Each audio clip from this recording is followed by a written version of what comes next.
आपको सत्संग में किस लिए बुलाया जाता है? आप एक दूसरे से भी बहुत कुछ ग्रहण करते हो।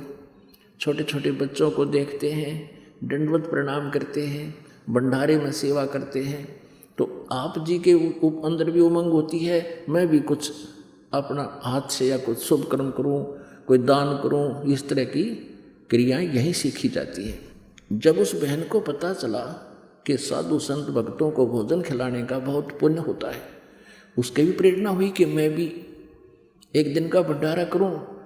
तो उसने सभी से कहा कि बहन मुझे भी एक दिन दे दो, मैं भी गुरुदेव का भोजन करवा दूं।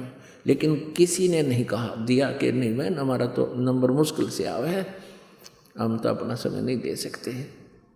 अब जिस बहन ने उसको नाम दिलवाया था, उसने कहा बहन जी कल मेरा नंबर है और आप न्यों करियो, शाम का भोजन आप करा दियो और सुबह का मैं करा दूँ, आपको भी पुण्य मिल जाएगा और मेरा भी ना गाना होगी।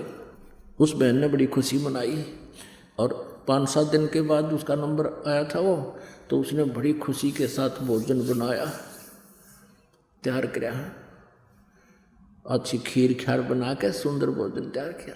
और क्या हुआ कि उस बहन के इतना भयंकर जबरदस्त जबर हो गया, उस पे 10 कदम नहीं चला जा। अब उस बहन ने सोची कि भगवान देख मेरी किसी माड़ी किस्मत, आज मुश्किल से तो ये नंबर मिला और शाम का समय हो गया और सभी बहन चली गई होंगी। अब मैं और ये भोजन क्योंकि मेरा जिम्मा ला रखी औरों ने बनाया नहीं होगा और गुरुदेव आज भूखे सोएंगे, मैं जा नहीं सकती। लड़का मेरा निकम्मा, वो कहे कि मानने को नहीं। इतने में क्या हुआ, वो लड़का आ गया। उसने अपने बेटे से कहा बेटा मेरा एक काम कर दे तू। क्या? कि मेरा ये मैंने भोजन बनाया है मेरे गुरुदेव के लिए और बेटा मेरा देख बुखार बहुत जोर का हो गया, मैं चल नहीं सकती। लड़के ने अपनी माँ का हाथ देखा कि सचमुच माता जी बहुत जोर है आपके थे, तो बेटा ये भोजन तू वहाँ दे आ आश्रम में। लड़का बोला मैं ना जाऊँ वहाँ पर, चक्कर के था। वो लड़का तो वैसे तो निकम्मा था, वो लड़का चोरी करने लग गया एक गिरोह के साथ, उसके साथियों के साथ। और उस दिन रात्रि में उन्होंने राजा के घर चोरी करने की ठान ली। उन्हें ये अपने आप मियाँ मिट्ठू बने वो कि अभी राजा रानियाँ के हार कोई कोई लाख रुपए के होते, 1-1 लाख रुपए के होते, और एक हार भी हाथ लग गया ना बस जीवन पीड़ा पार हो जाए। इस उद्देश्य से उन्होंने रात्रि में राजा का चोरी करने का प्रोग्राम बना लिया और सभी ने रात के 12 बजे एक मंदिर था बाहर सी जंगल में, वहाँ इकट्ठा होने का निश्चय ले लिया। अब शाम के 8 बज रहे, लड़के ने सोचा 2 किलोमीटर जाऊंगा आऊँगा, 2 घंटे मेरे लगेंगे, यहाँ कहीं मैं लेट ना हो जाऊं और वो चोरी करने जावांगे वो माल मेरे हाथ ना लगे, वंचित ना रह जाऊं। कहने लगा माता जी मेरे बस का कोनी। और 2-4 और करड़ी करड़ी सुनाई कि तू वहाँ सत्संग में जाती है ना, जनता पता नहीं क्या क्या कहते हैं लोग गांव के, मैंने बहुत कुछ सुनना पड़ता आपके बारे में, और मैं ना जाऊं वहाँ भोजन देने के लिए। उस माँ ने हाथ जोड़ दिए, बेटा आज के बाद मैं तेरे से ज़िंदगी में काम नहीं कहूँगी, आज तो मेरा यूँ काम करती है। सारी कहानी बता दी कि ऐसे ऐसे मुश्किल से हाथ जोड़ कर मैंने बेटा टर्न ली है और फिर मुझे कभी टर्न नहीं मिलेगी। न्यों कह के वह माई बुरी तरह रोने लगी। अब लड़के ने सोचा रहे अभी तो 8 बजे होंगे और चल क्यों माँ दुखी करी। कहने लगा ल्या कहाँ, उसने बांध कर रख रखा था, वो लेकर सारा भोजन और वो फटाफट स्पीड तो चल दिया। अब वहाँ पहुँचा तो महाराज जी स्नान करने जा रहे थे। अब वो लड़की जब जाती थी गुरुदेव के पास, एक अर्ज कराया करती है परमात्मा मेरे बच्चे ने सुधारते हो। कति कहे कि मानता नहीं, पता नहीं कहाँ रहता है, ना काम करता, पैसे ले जाता है, खराब करता है, शराब पीने लग गया। महात्मा जी कहते थे बेटा आप भक्ति करते रहो, सुनेगा भगवान तेरी, अवश्य सुनता है, सबकी सुनता है। परमात्मा ही सब सुधार कर सकता है घर में, भक्ति करते रहना। अब जब वो लड़का देखा आश्रम में और भोजन लेकर आया है और कह रहा कि मेरी माँ को बुखार हो गया, मैं भोजन लाया हूँ गुरुजी को, बहुत गुरुजी कहाँ हैं? तो सब ने गुरुजी से जाके बताया, गुरुजी उस रामो का लड़का आ रहा है और आपने बड़ी सुनी, वह तो बहुत दुखी थी इससे और आज तो आपका भोजन लेकर आया है। अब महाराज जी नहा नो का आकर बैठा खाने के लिए। उसने महाराज जी ने सोचा कि ले थोड़ी देर इस बच्चे को कुछ ज्ञान दे दूं, आया है तो थोड़ी बहुत बात बता दूं, कुछ असर और पड़ेगा इसके। अब महात्मा जी कहने लगे, बेटा भगवान की भक्ति करनी चाहिए, मनुष्य जीवन बार बार नहीं मिलता। तो कहने लगा, बाबा जी रोटी खा जल्दी, मन देर हो है, मैं तेरी शिक्षा सुनना आया।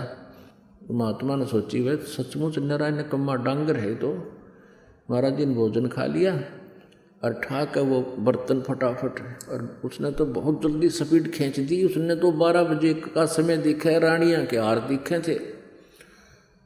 रास्ते में उसका कांटा लग गया पैर में और वो किक्कर की बबूल की सूल ऐसी लग गई, टूट गई अंदर ही। अगला कदम रखा नहीं गया उस पर।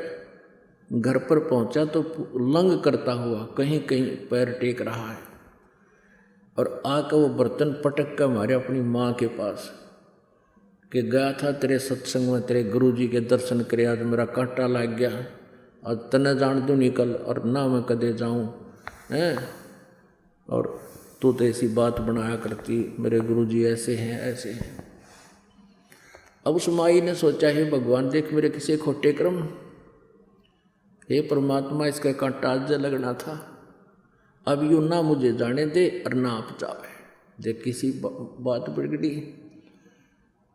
अपना सब्र करा, चल मालिक तेरी रजा, जो आप करोगे वही आपकी रजा से होगा, मेरी के पार बसा।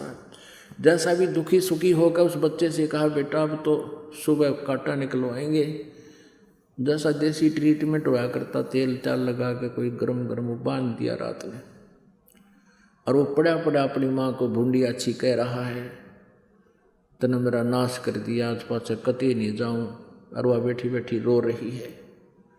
अब क्या हुआ, उनके साथियों ने आध घंटा उसकी इंतजार करी, जाकर राजा के चोरी करने लगे, वो पकड़ लिए। राजा का चोरी करना बड़का खेल था,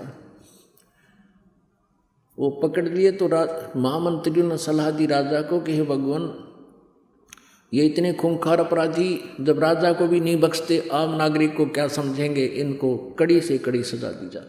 राजा ने कह दिया, कल शाम को 4 बजे, वो रात में पकड़े थे, आज शाम को 4 बजे इनको सूली चढ़ा दो, सूली पर तोड़ दो।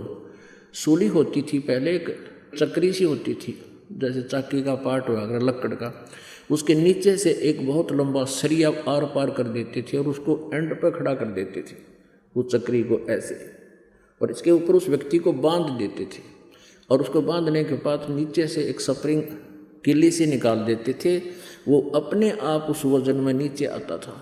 वो आदमी के, व्यक्ति के जिसको सजा दी जाती उसके नीचे से आर पार और सिर में के निकल जाती थी, वो तड़प तड़प कर भुगत भुगत कर मरता था, ऐसी सजा देते। और जनता को और भयभीत करने के लिए कोई और भी कोई सिर ना उठा रहा हो चोर, तो पूरे नगर में घुमा दिए उनके काले मुंह करके, और यहाँ पर लगा दिए पंपलेट और लिख दिया, मैं चोर हूँ, मैं चोर, राजा के घर चोरी करता था। और उनसे पुलिस साथ साथ और एक विशेष प्रकार का कोई बैंड बाजा करता था, और जनता को पता लग जाता था कि आज किसी को भयंकर सजा दी जाएगी, और उसको सब जगह घुमाया जाता था। तो सभी देखने के लिए अपने घरों के बाहर खड़े हो जाते थे नागरिक। तो उस माँ ने सुबह उसका कांटा निकलवा दिया, पीड़ा में आराम हो गया था लड़के का। तो दोनों माँ बेटा बाहर आ गए कि आज किसको सजा मिलेगी। अब वो आए उसके मित्र, साथ में पुलिस वाले उनके गट्टिया में मारे लठे, और उनसे कहें कि बोलो तुमने क्या जुर्म किया था। वो कह रहे हम चोर हैं, रात को राजा के घर चोरी करने गए थे, कोई सुनता हो तो चोरी मत करना, आज हम 4 बजे सूली तोड़े जाएंगे, हमने बहुत अपराध किया। अब उस लड़के का कलेजा धड़का, अरे तेरा गजब भइयो, आज मेरी भी मौत थी। अब वो आगे को चले गए, माँ अपने काम लग गई। उसने जाकर अपनी माँ के सीने से लग गया और बुरी तरह रोए। माँ ने कहा, बेटा क्या हो गया, अब तो कांटा भी तेरा नहीं दर्द कर रहा। वो कहने लगा, माँ धन्य है तेरे गुरुजी और धन्य है तेरी आत्मा, आज तूने अपने बेटे की जान बचा दी। आज तेरा बेटा माता सोड़ी टूटा हो और मेरी माँ फिर क्यों कर जीवा हो। मतलब उसका फिर ये याद आती है, हे माँ मेरा पिता नहीं था, मेरे को आज सोड़ी टूट जाना था, मेरी मृत्यु हो जानी थी और आप कैसे जीवित रहती। अब वो नौका है कि बेटा तेरे को सूली कैसे टूट जाती, मेरा बेटा कौन सा चोर है। अखा माँ मैं चोर भी हो गया था। तो वो कहने लगी, रे नकम्मे, मैं तेने सोचूं थी तू शराब का ऐप भी है, तू चोर भी हो गया था। खा माँ मैं कति दुष्ट हो गया था और अब मैं तेरे गुरु जी के पास चलूँगा और नाम लूँगा। माँ मैं माँ के साथ बहुत बुरी तरह रो रहा है। माँ लेगी, उसने गुरु जी के चरणों में डाला, हे भगवान आज आपने मेरा बेटा बचा दिया। सारी कहानी बताई। तो परमात्मा कहते हैं, संत शरण में आने से आई टले बला और जय माथे में सूड़ी हो, जो भाग्य में सूड़ी हो वह कट्टी में टल जाए। बोलो सतगुरुदेव सत साहिब।